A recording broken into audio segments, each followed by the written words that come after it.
Hi friends, welcome back to my channel way to knowledge. मेरा नाम है अर्शीन और आज का हमारा टॉपिक होगा साइकोलॉजी का ही एक पार्ट जिसका नाम है टेक्निक्स ऑफ बिहेवियर मॉडिफिकेशन।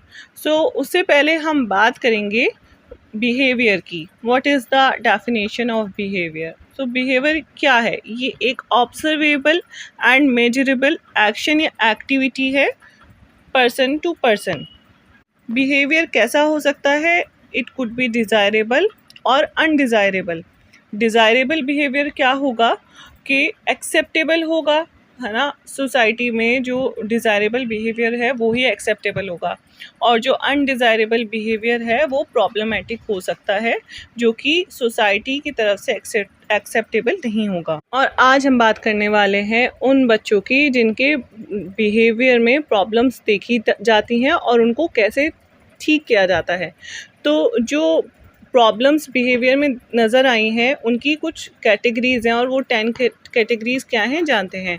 सबसे पहले है violent and destructive behaviour which can include breaking objects, throwing objects. मतलब बच्चे जो कि बहुत ज़्यादातर बच्चे देखे होंगे बहुत शरारती होते हैं, वो चीज़ें आसानी से तोड़ देते हैं या फेंकना स्टार्ट कर देते हैं। सेकेंड है हमारा बहुत ज़्यादा नखरे दिखाना, ऐसे नखरे दिखाना लाइक रोना या फिर फ्लोर पे रोल करना बहुत ज़्यादा अपनी बात मनवाने के लिए। फिर थर्ड है misbehaviour with others which can include spitting on others, grabbing objects from others, दूसरों से चीज़ें छीन लेना और स्पिट करना। फिर फोर्थ है हमारा बच्चे मतलब क्या क्या बिहेवियर एक बैड बिहेवियर कर सकते हैं, वो सारे ये 10 पॉइंट्स हैं। फोर्थ है self injuries behaviour which can include scratching, अपने आप को ही नुकसान पहुंचाना, अपने बाल खींचना, अपना जो हेड है उसको बैंग करना और दूसरों को मारना या खुद को मारना। ठीक है, नहीं, दूसरों को नहीं, खुद को ही मारना, क्योंकि सेल्फ इंजरीज बिहेवियर की बात चली है इसमें। फिर फिफ्थ है हमारा repetitive behaviour which can include rocking body, shaking parts of the body. मतलब बहुत से बच्चे क्या कर रहे होते हैं, अपने बैठे हुए हैं तो पैर हिला रहे हैं बहुत ज़्यादा, तो ये क्या होता है, ये इरिटेटिंग लगने लगता है। बहुत से देखा होगा बड़े लोग मना कर देते हैं कि सीधे बैठो, या फिर अपना हेड बार बार नॉड करना, हिलाना। ठीक है, फिर नेक्स्ट है हमारा odd behaviours which can include smiling, collect rubbish, laughing और talking to self without reason. बच्चे बहुत से खुद से बात कर रहे हैं और हंस रहे हैं, जो कि एक नॉर्मल नहीं है।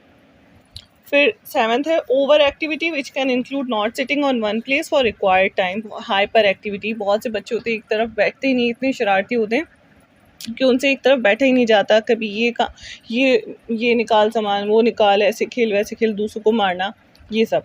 फिर एट है rebellious behaviours which can include refusing instructions.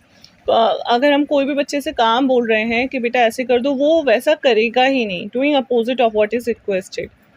Ninth है anti social behaviour which can include stealing, telling lies और twisting the truth, blaming others. अपनी बात को तोड़ मरोड़ के पेश करना। बहुत सारे बच्चे, हम मतलब एक बात कही जाती है बच्चे मन के सच्चे, लेकिन आजकल क्या बच्चे हमेशा सच्चे नहीं होते। वो कोई बच्चे ऐसे होते हैं कि झूठ बोलना बहुत अच्छे से आता है और ब्लेम भी बहुत अच्छे से कर सकते हैं। फिर नेक्स्ट है fears which can include fear of persons, animals, places और ऑब्जेक्ट्स। या फिर किसी भी तरीके का किसी बच्चे को डर होना लोगों से, एनिमल्स से। तो ये सारी चीज़ें लाइक रिलेट करने लगते हैं आगे चल के फोबिया से, वही डेवलप हो जाता है। फिर हम नेक्स्ट पढ़ते हैं प्रिंसिपल्स ऑफ बिहेवियर प्रॉब्लम्स। मतलब कब एक बिहेवियर जो है वो एक प्रॉब्लम बन जाता है। So when any behaviour is dangerous for self और अदर्स। मतलब एक ऐसा बिहेवियर जो कि खुद के लिए और दूसरों के लिए साथ ही साथ हानिकारक हो। When behavior is not age appropriate, when behavior interferes with learning, अगर बच्चा पढ़ रहा है उसमें अगर दिक्कत आने लगे बिहेवियर की वजह से, तो वो एक प्रॉब्लम वाली चीज़ है। नेक्स्ट है when behavior will be caused to irritate और stress others। अगर किसी का ऐसा बिहेवियर है कि दूसरों को उससे परेशानी हो रही है, तो ये भी एक्सेप्टेबल नहीं है। When behavior is not socially acceptable, the problem behavior defined on the base of duration and frequency within time period. मतलब बिहेवियर क्या हो गया, कोई भी ऐसी चीज़ जो कि बार बार की जा रही है, तो हर थोड़ी देर बाद या हर थोड़े दिन में, वो बिहेवियर कहलाती है। फिर है problem behaviour are based on learning.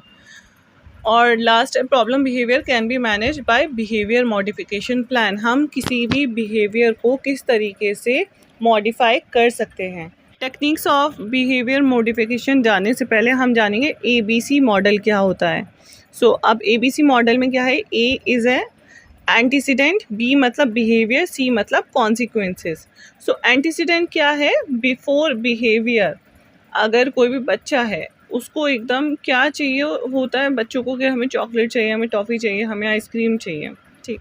अब बिहेवियर में क्या हो जाएगा, नेचर ऑफ बिहेवियर, कि अगर उसे आइसक्रीम चाहिए तो वो किस तरीके से मांग रहा है, वो रो के मांग रहा है या फिर he is laying on the floor, किस तरीके से मांग रहा है अगर उसको आइसक्रीम नहीं मिल रही है, ठीक है। फिर कॉन्सिक्वेंसेस यानी नतीजा क्या निकला उसका आफ्टर बिहेवियर। अगर बाय चांस सपोज़ हमने उसकी जो भी डिज़ायरेबल चीज़ थी वो हमने उसको दे दी, तो उसका क्या नतीजा था, क्या वो खुश था, और अगर नहीं दी तो क्या उसका रिएक्शन था, ये हमें पता होना चाहिए। इसको कहते हैं ABC model of behavioural analysis. फिर अब हम बात करते हैं कि रीजंस क्या हो सकते हैं प्रॉब्लम बिहेवियर के। सबसे फर्स्ट आता है अटेंशन सीकिंग फैक्टर्स। बच्चे को कोई बच्चे होते हैं उन्हें बहुत ज़्यादा अटेंशन चाहिए होती है, दैट्स वाई उनका बिहेवियर थोड़ा डिफरेंट होता है। नेक्स्ट है सेल्फ स्टिमुलेशन, जिसमें most of intellectual disabled children क्या करते हैं, वो अपनी जो बॉडी है उसको मूव करते रहते हैं बहुत ज़्यादा। फर्नीचर जो है उसको मतलब बीट करते रहते हैं, थंब सकिंग। तो इस तरह की चीज़ें क्या होती हैं, उनको प्लेजर मिलता है इन सारी चीज़ों से, तो इसको कहते हैं सेल्फ स्टिमुलेशन। फिर नेक्स्ट है हमारे स्केप। बहुत सारे बच्चे क्या हैं, अपनी रिस्पॉन्सिबिलिटी से भागना चाहते हैं, मतलब होमवर्क नहीं करना चाहते हैं सपोज़, क्योंकि बच्चे हैं तो स्कूलिंग और स्टूडेंट्स यही लाइफ होती है उनकी, वो नहीं करना चाहते। तो क्या करेंगे वो, जब भी टीचर उन्हें कुछ भी काम देगी वो रोना स्टार्ट कर देंगे। क्यों? क्योंकि वो अपनी उस काम से भागना चाहते हैं, तो इसको कहेंगे स्केप। तो टीचर को पता हो जाना चाहिए कि काम से बचने के लिए बच्चा ये हरकत कर रहा है, तो अब इसको कैसे ठीक करना है। फिर नेक्स्ट है टैंजिबल फैक्टर्स। हर बच्चा डिमांडिंग होता है, लेकिन कब और कहाँ कैसी डिमांड करनी है, ये एक बिहेवियर जो है वो प्रॉब्लमेटिक या फिर अच्छा हो सकता है। बहुत से बच्चे इतने मतलब अच्छे हों कि उन्हें पता है कि अगर हम मार्केट जा रहे हैं तो अपने पेरेंट्स के साथ एकदम उनको एक बड़ी सी चीज़ की फरमाइश नहीं कर देनी है। उन्हें पता होना चाहिए कि हमारे पेरेंट्स का बजट क्या है। लेकिन बहुत कम बच्चे होते हैं जो ऐसा सोचते हैं, और बहुत से क्या करते हैं, वहीं रोड पे ही लेट जाते हैं बिल्कुल। नेक्स्ट है हमारा स्किल डेफिसिट फैक्टर्स, और इसमें कोई भी डिसेबल फैक्टर्स आ जाते हैं, जैसे if a child having difficulty to understand the situation due to his her skill deficit और any disability, so he she may behave as he she wants. और for example एक बच्चा है who wants to look at the new pencil of his friend may snatch it because of poor communication social skill. मतलब किसी बच्चे को कोई भी चीज़ पसंद आई अपनी ही इस क्लासमेट की, उसने वो फ़ौरन छीन ली उससे। ये सारी चीज़ें स्किल डेफिसिट फैक्टर्स में आ जाती हैं। चलिए अब हम बात करते हैं कि अब हम बिहेवियर को मॉडिफाई कैसे कर सकते हैं। कुछ टेक्निक्स हैं, स्टार्ट करते हैं। अगर हम किसी का भी बिहेवियर मॉडिफाई करना चाहते हैं, चेंजेस लाना चाहते हैं, तो इसमें हम सबसे पहले बात करते हैं, बहुत सारे पॉइंट्स हैं, लेकिन सबसे पहले फर्स्ट हमारा जो पॉइंट है वो है पनिशमेंट। अब पनिशमेंट हमने दो तरह की पढ़ी थी, ऑपरेंट कंडीशनिंग की, जो कि स्किनर की साइड से थी। उनका जो एक्सपेरिमेंट था रैट्स एंड डॉग्स के साथ, तो उसमें हमने देखा था किस तरह से उन्होंने पनिशमेंट के दो तरीके बताए थे, नेगेटिव एंड पॉजिटिव। तो अब हम किसी भी बच्चे को किस तरह से पनिश कर सकते हैं। तो पॉजिटिव पनिशमेंट में आ गया, सपोज़ करें कि हमने बच्चे को कोई भी सज़ा दे दी, उसे डांट दिया ताकि वो मतलब उसको अपनी गलती का अंदाज़ा हो जाए। और नेगेटिव पनिशमेंट में क्या होगा, हम उसकी कोई भी जो भी उसको पसंदीदा चीज़ होगी, गेम्स हो गए, डिवाइस हो गए, वो हम रिमूव कर देंगे, सो दैट उसको अपनी गलती का एहसास हो जाए और वो धीरे धीरे करके वो जो हरकतें जो कि सोसाइटी या एनवायरनमेंट के अगेंस्ट हैं वो करना बंद कर दें। नेक्स्ट पॉइंट है हमारा एनवायरनमेंट मैनिपुलेशन। मतलब कि हम अपने एनवायरनमेंट को किस तरीके से एक ऐसा क्रिएट कर सकते हैं जिससे जो भी बच्चा है या जो भी इंसान है उसके बिहेवियर में चेंजेस आएँ। अब वो जानते हैं हम कैसे, एग्जांपल देती हूँ मैं आपको। जैसे क्लासरूम है एक और वो बहुत बड़ा है, इतना स्पेस है कि उसमें बेंचेस भी आ गई और इतना स्पेस बच गया कि वहाँ बच्चे खेल भी रहे हैं। तो इससे क्या होगा, बच्चों की आदत बन चुकी है खेल पे ज़्यादा फोकस करने की। अगर वहाँ पर और ज़्यादा बेंचेस ला के रख दिया जाए, मतलब स्पेस ही ख़त्म कर दिया जाए खेलने के लिए, तो इस तरह से बच्चों की आदत जो है वापस से ख़त्म हो जाएगी। या फिर घर का एग्जाम्पल है कि बहुत से लोग जो टीवी होता है वो देखते हुए पढ़ाई कर रहे हैं, वो उनकी आदत बन चुकी है। उससे क्या होता है, टीवी पे ज़्यादा फोकस है, पढ़ाई पे कम है। तो ऐसा वहाँ से टीवी ही हटा देना या फिर स्टडी रूम चेंज कर देना, तो ये हम कर सकते हैं। नेक्स्ट पॉइंट है हमारा एक्सटिंक्शन, जिसको इग्नोरिंग भी कहा जाता है। इसमें हम देखेंगे कि अगर कोई बच्चा है वो बहुत ज़्यादा टैंट्रम थ्रो कर रहा है, और क्यों कर रहा है, क्योंकि उसको अटेंशन चाहिए, ठीक है। तो इसमें हम क्या करेंगे, उसको इग्नोर करेंगे ताकि उसकी आदत कम हो जाए। उसको लगेगा कि वो ज़्यादा टेंट्रम करेगा, रोएगा, चिल्लाएगा, चीखेगा, तो उसको एकदम फ़ौरन अटेंशन मिल जाएगी और जो कहेगा वो मिल जाएगा। तो ऐसे कभी कभार इग्नोर करने से उसकी ये आदत धीरे धीरे कम हो सकती है। अब नेक्स्ट पॉइंट है हमारा टाइम आउट। आप सबको पता होगा, जब भी हम लोग गलती करते थे एज अ स्टूडेंट, तो टीचर क्या करती थी, हमको या तो क्लास से बाहर निकाल दिया करती थी, डाउन करने को बोल दिया करती थी, ठीक है, या फिर कोई गेम या एक्टिविटी हो रही होती थी उसमें से बाहर कर दिया करती थी। तो इससे क्या होता है, temporarily removing an individual from an environment where the undesirable behaviour is reinforced. इसका मतलब ये होता है कि हम कुछ देर के लिए उसको साइड कर दें, बिल्कुल, अगर कोई भी ऐसा बिहेवियर कर रहा है जो कि ठीक नहीं है।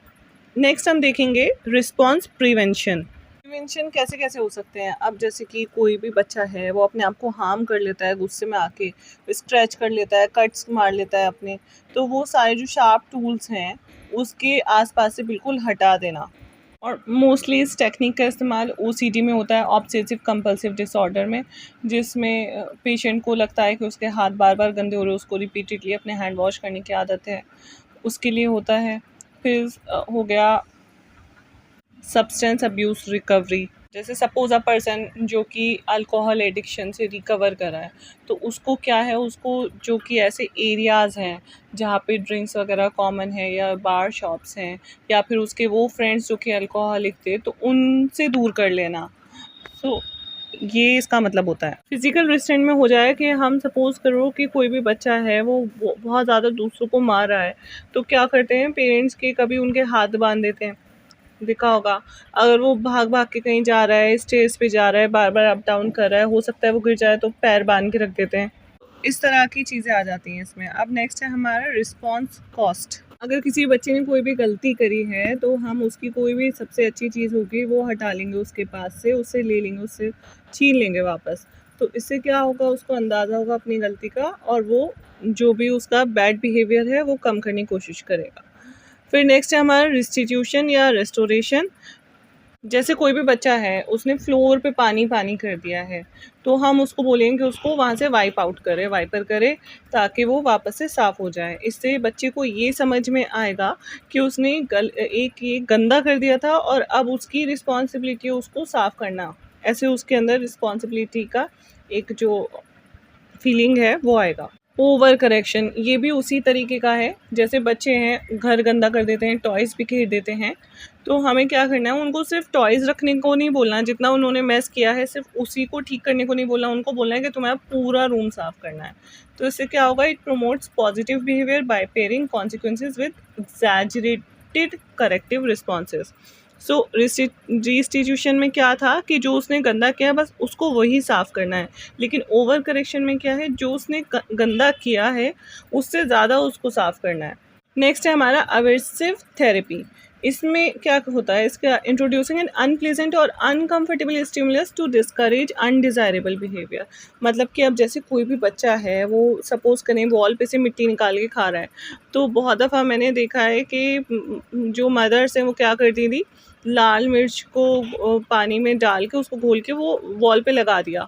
अब जब वो वहाँ से मिट्टी निकाल रहे हैं जिस भी कोने से, तो उसको मिर्चें लग रही हैं, तो इससे क्या हुआ, उसने वो मिट्टी की आदत खाने की छूट गई थी। अगर किसी को नेल बाइटिंग की आदत है, तो उसके जो नेल्स हैं ना, उस पे जैसे करेले का जूस लगा दिया, तो वो जैसे ही मुँह में ले रहा है तो उसको बहुत ज़्यादा बिटर टेस्ट आ रहा है। तो ये सब थी हमारी बिहेवियर मॉडिफिकेशन की टेक्निक्स। अगर आपको मेरा एक्सप्लेनेशन अच्छा लगा है तो लाइक एंड शेयर ज़रूर करें और कमेंट करके बताएं, and don't forget to subscribe my channel. Thank you.